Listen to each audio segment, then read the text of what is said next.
Oh, 12 on my computer. This means some seconds more on my phone. And then I'm gonna say good morning. Good morning to everybody. 12 o'clock, noon. I'm the landlord from the Finca Cancorem in Campos. My name is Natalie Kortsch.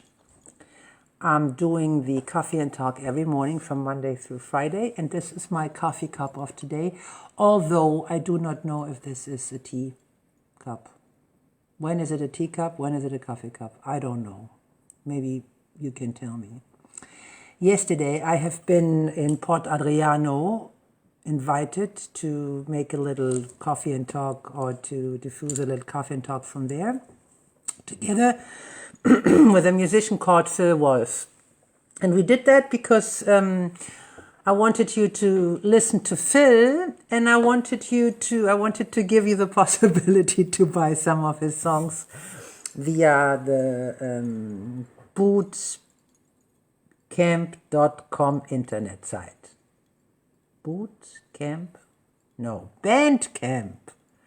Bandcamp.com. There you can buy some songs, and because the musicians on the island and the musicians like everywhere else, they're really having a hard time. So I thought this would be a nice feature to do, and I like the music from Phil. Today my story is a story about surprises. Again, because I like doing surprises. I like causing surprises. I like preparing and organizing surprises. So what happened was, my parents wanted to be a part of the Finca Cancorem, and they planned together with Tony how they can make a new apartment. And during that time, I was driving an old Mercedes from 1981, which belonged ever since to the family. And by the way, I'm still driving it. And while I was driving around and doing things and working, Tony, my husband, was preparing the apartment for my parents. And we had told my parents all the time, we're not getting ready. It's going to take such a long time, and then you want this, you want that, and this is really annoying. And I had to translate everything from Spanish to German, and I was tired of doing this, and then an extra thing there, an extra thing there, and it was really tiring, but everything you construct is tiring. So at one point my parents said, we're going to come and have a look how you guys are doing in 2 weeks. And we said to my parents, it's not going to worth you guys coming, because nothing is happening here. We're not working. We are taking it really easy. But in real life, we were already finishing the entire thing. And I wanted to see their faces once they get here and they think nothing is done and it's all set. So we were working our asses off to get this done within the next 2 weeks. And during these 2 weeks, I had seen, now this is the thing I'm doing for the Mercedes introduction, I've seen another Mercedes, the same color, but automatic. Not gear shift or shift gear, an automatic car. So I bought that one, which means by the time we had two green Mercedes standing on our parking lots.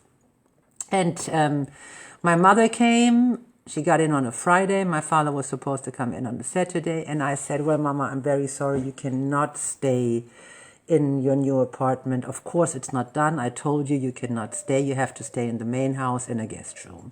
And she was kind of sad, and she wasn't too happy. She was disappointed. And also, hallo Stefan, she hasn't seen the 2 cars, right?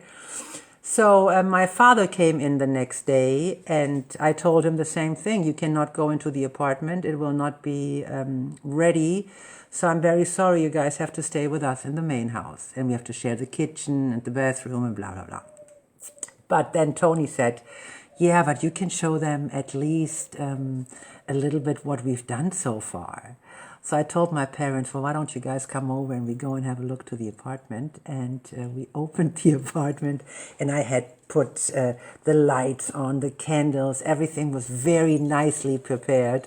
So they walked into the apartment. my father, I think my mother knew it already, I think somehow, but my father looked at me and he started laughing. He had a major laughing attack and he said to me, "You are an asshole." Now, this is a German way of saying to someone when you're laughing that you are great, you're a nice person. So he said to me, "What an asshole you are." And he took me in his arms and he was hugging me and he was very, very happy. And then I said to him, "Well, let's go and check out my new car," because while I didn't have anything to do, I was buying a new car. So I went out, I showed him the car. We got into the green Mercedes, and I was thinking, why doesn't he say anything? And so we sat in the Mercedes, and he went, what's the deal? There's nothing new here." And while he was saying that, he was watching down and he saw that there's not the normal shift I had, that there was just the automatic shift.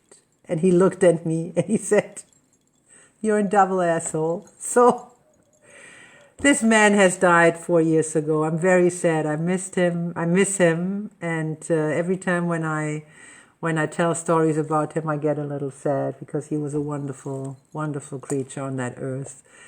And I was just telling you this story to give you a little hint. Maybe you have someone you can surprise. Surprising and being surprised is a wonderful thing.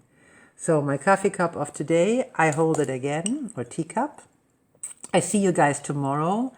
And if you like my little stories, or if you like what I'm doing, there is a description. There's a link under the description here on the Facebook thing. And if you like Phil Wolf, yeah, you should buy some songs as Easter presents instead of Christmas presents. Okay, so you guys, now where's my pen? You guys have a nice day, and yeah, see you tomorrow. Goodbye. Hallo Ines. Tschüss.